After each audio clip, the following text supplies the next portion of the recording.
सुभाष बराला कोई आज से राजनीति में नहीं है। मैं 1995 से क्षेत्र की राजनीति में सक्रिय हूँ। कांग्रेस की जो गत आज इतनी बुरी हुई है, इसके ऊपर भी हुड्डा साहब को विचार करना चाहिए दूसरों के ऊपर टिप्पणी करने से पहले। टोहाना से आपके विधायक है जेजेपी के और हरियाणा सरकार में मंत्री भी हैं देवेंद्र सिंह बबली।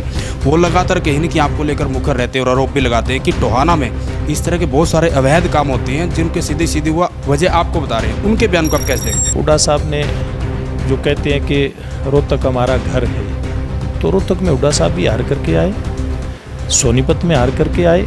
ये हार जीत कई बार बहुत सारे ऐसे समीकरण हैं, बहुत सारे फैक्टर हैं जिसके कारण से सीटें जीतती भी हारती है। और ये लोकतंत्र की खूबसूरती भी है कि जो 2014 में चुनकर आए थे और 2019 के जो चुनाव हुए तो सरकार के कहीं न कहीं सिर्फ 3 मुख्यमंत्री समेत 3 मंत्रियों को छोड़ के सारे के सारे मंत्री हार गए। उसमें आपका भी नाम लिया कि जो उनके उस समय के प्रदेश थे वो भी हार गए। अगर इतना ही विकास कराया होता तो ऐसी स्थिति बीजेपी की नहीं होती। देखिए, चुनाव में हार जीत कई बार बहुत सारे ऐसे फैक्टर होते हैं जिसके कारण से चुनाव में हार जीत होती है, लेकिन हुड्डा साहब अपने समय को भी देखें। आदमपुर हल्के का गांव है सीसवाल, उसे मुख्यमंत्री ने ऑन मंच से ये कहा था ऑन स्टेज पर कि कहीं न कहीं जो कुलदीप बिश्नोई है इससे निकम्मा विधायक हरियाणा में नहीं है। उनके बयान को आप कैसे देखते हैं? अगर सत्ताधारी पार्टी है तो थोड़ा सा आसान रहता है मुख्यमंत्री या संबंधित विभागों के मंत्रियों से बात करके क्षेत्र के काम करवाना, लेकिन कई बार क्या होता है कि विपक्ष का जब विधायक होता है तो ठीक प्रकार से बातें पहुंच नहीं पाती हैं। ये जरूर जो कुलदीप जी बात कहते हैं ये ठीक है। बराला साहब, इससे आगे बढ़ के भी देवेंद्र बबली ने कहीं न कहीं आरोप लगाया था कि जो हरियाणा सरकार में जितने भी मंत्री हैं कहीं न कहीं तमाम जो है उनके महकमों में बहुत बड़ा भ्रष्टाचार हो रहा है। और सीधा सीधा उन्होंने आरोप लगाया कि तमाम की तमाम चीज़ों की जांच होनी चाहिए कि आखिर वो कौन नेता है और किसके बलबूते पर जो उनकी प्रॉपर्टी वो लगातार उसमें बढ़ोतरी हुई है। उनके इस बयान को आप कैसे देखते हैं? क्योंकि पूरे के पूरे मंत्रिमंडल पर उन्होंने कोई ऑन रिकॉर्ड ये आरोप लगाया था। भारतीय जनता पार्टी के साथ जननायक जनता पार्टी सरकार में भागीदारी में है। जननायक जनता पार्टी के उप मुख्यमंत्री हरियाणा सरकार में है, इसलिए जवाब उनको वहाँ से लेना चाहिए। कुलदीप बिश्नोई की बात करें, उन्होंने कहा कि आदमपुर जो कहने की 26 साल से यहाँ सूखा है, 26 साल से आदमपुर की जनता जो वनवास काट रही है, लेकिन 26 सालों की बात करें तो उसमें से 8 साल आपकी सरकार के भी है, क्योंकि 8 साल से हरियाणा में आपकी सरकार चल रही, केंद्र में आपकी सरकार है। तो कहीं ना कहीं फिर जो विकास कार्य होने थे वो यहाँ क्यों नहीं हो पाए? तो काफ़ी सारी ऐसी जो यहाँ के हल्के की डिमांड थी, कुलदीप बिश्नोई मुख्यमंत्री जी से उनको पास करवा करके लेकर के आए हैं। नमस्कार, बिंदास हरियाणा की चुनावी यात्रा में हमारे साथ हरियाणा सार्वजनिक उपक्रम ब्यूरो के चेयरमैन एवं बीजेपी के वरिष्ठ नेता सुभाष बराला जी। बराला साहब, पहले तो बहुत बहुत स्वागत है आपका। धन्यवाद जी। बराला साहब, आदमपुर उपचुनाव चल रहा है और आप भी लगातार कहने की प्रचार प्रसार कर रहे हैं। किस तरह का समर्थन जो है आदमपुर की जनता की तरफ से आपको मिल रहा है? देखिए, आदमपुर क्षेत्र की जनता बहुत सोच विचार करके वोट करने वाली है। बहुत लंबे समय से आदमपुर की जनता ने सत्ता से बाहर का विधायक दिया है, तो बहुत लंबे टाइम के बाद एक मौका आया है सत्ता में भागीदारी करने का। और यहाँ की जनता ने मन बनाया है कि अब केंद्र में भी भारतीय जनता पार्टी की सरकार है, हरियाणा में भारतीय जनता पार्टी की सरकार है, और दोनों ही सरकारें मजदूर, किसान, व्यापारी, कर्मचारी, हर वर्ग के लिए जब अच्छे काम कर रही हैं तो क्यों ना भारतीय जनता पार्टी का साथ दिया जाए।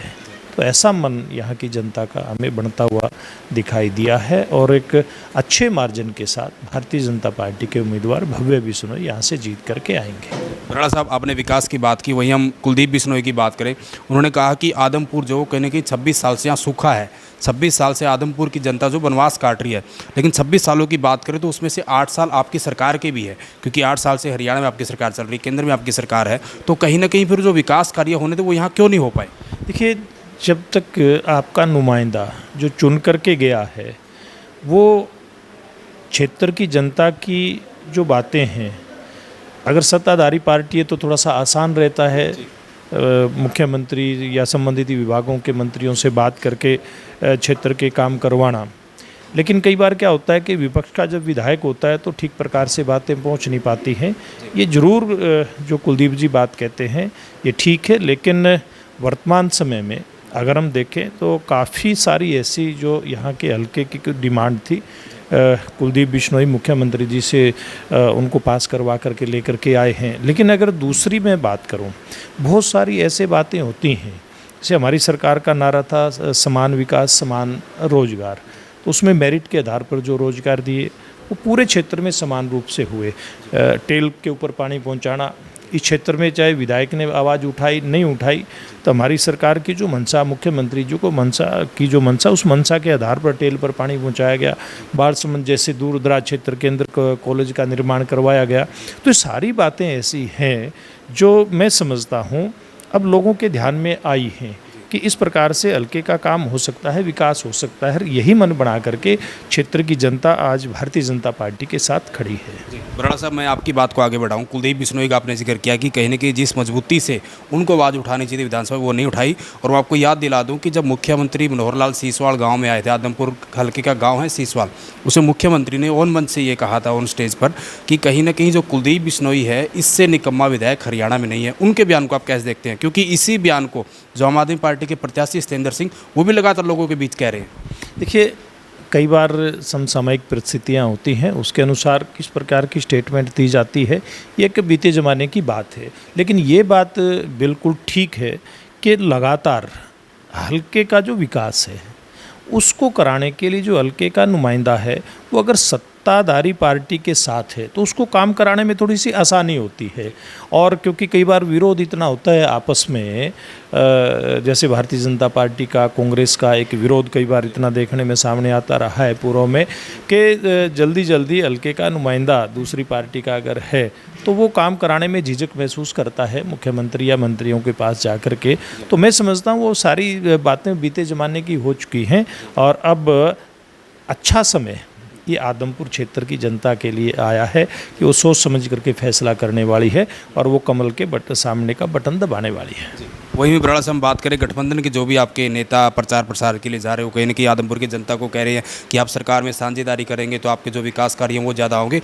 वहीं इसी पर पूर्व मुख्यमंत्री भूपेंद्र सिंह हुड्डा ने कटाक्ष भी किया कि जो 2014 में चुनकर आए थे और 2019 के जो चुनाव हुए तो सरकार के कहीं न कहीं सिर्फ 3 मुख्यमंत्री समेत 3 मंत्रियों को छोड़ के सारे के सारे मंत्री हार गए। उसमें आपका भी नाम लिया कि जो उनके उस समय के प्रदेश थे वो भी हार गए। अगर इतना ही विकास कराया होता तो ऐसी स्थिति बीजेपी की नहीं होती।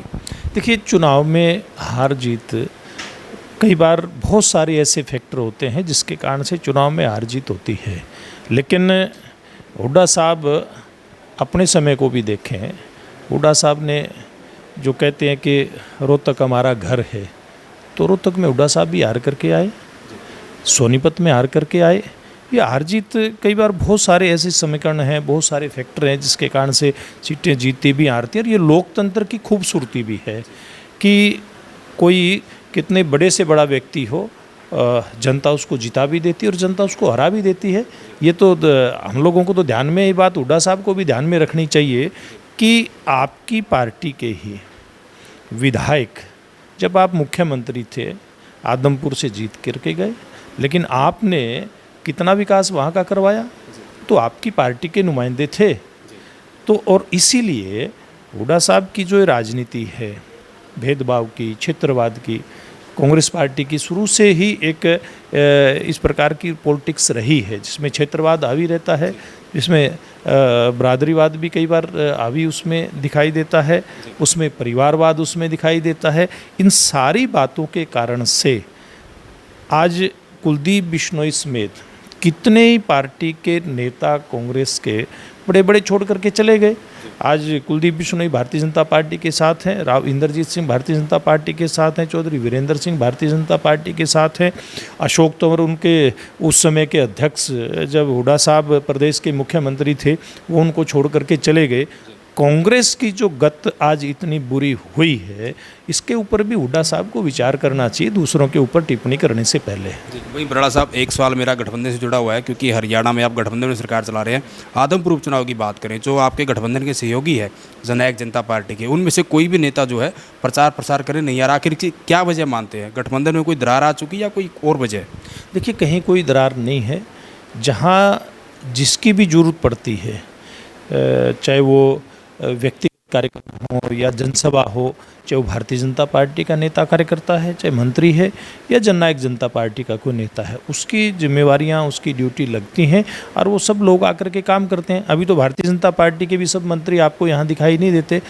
मैं जो कह रहा हूँ कि जिसकी भी ज़रूरत यहाँ पर पड़ती है उसी की जिम्मेवारी यहाँ लगा करके और कैसे हमारी एक जीत यहाँ पर बड़ी जीत हो उसका प्रयास किया जा रहा है। और दोनों ही पार्टी के जो नीचे कार्यकर्ता हैं वो चुनाव संभाले हुए हैं।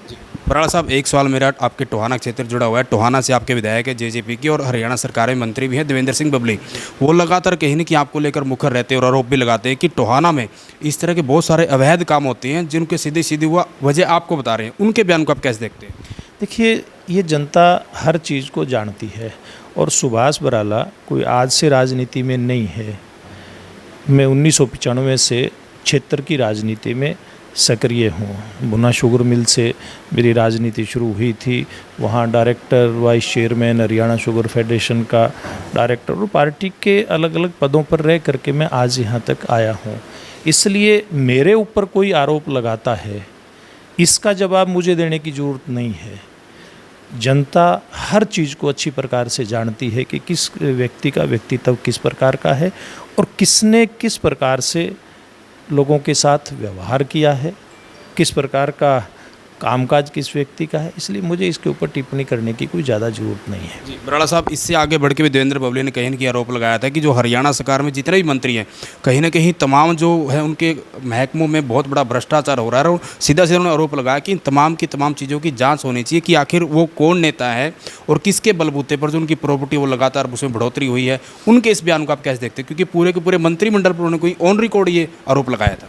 देखिए, अब वो तो किस प्रकार के आरोप लगाते हैं जवाब वो खुद उनको देना चाहिए। आज भारतीय जनता पार्टी के साथ जननायक जनता पार्टी सरकार में भागीदारी में है। जननायक जनता पार्टी के उप मुख्यमंत्री हरियाणा सरकार में है, इसलिए जवाब उनको वहाँ से लेना चाहिए। शुक्रिया बराड़ा साहब बातचीत करने के लिए। तो ये थे बीजेपी के वरिष्ठ नेता सुभाष बराड़ा, जिन्होंने कहीं ना कहीं आदमपुर की बात करें या फिर टोहाना की बात करें, हरियाणा के तमाम से तमाम जो जुड़े मुद्दे थे उनको लेकर हमारे साथ खास बातचीत की। और वहीं कहीं ना कहीं आदमपुर में इन्होंने कहीं ना कहीं दावा किया है कि जो गठबंधन के इनके उम्मीदवार भवेश सुनई वो यहाँ से हर हाल में जीत उनकी होगी। हालांकि आने वाला समय बताएगा और अब देखना होगा कि आखिर आदमपुर की जनता किसको अपना विधायक चुनकर जो है वो चंडीगढ़ भेजने का काम करेगी। वीडियो जर्नलिस्ट चरण सिंह के साथ सुरेंद्र नैन, बिंदास हरियाणा।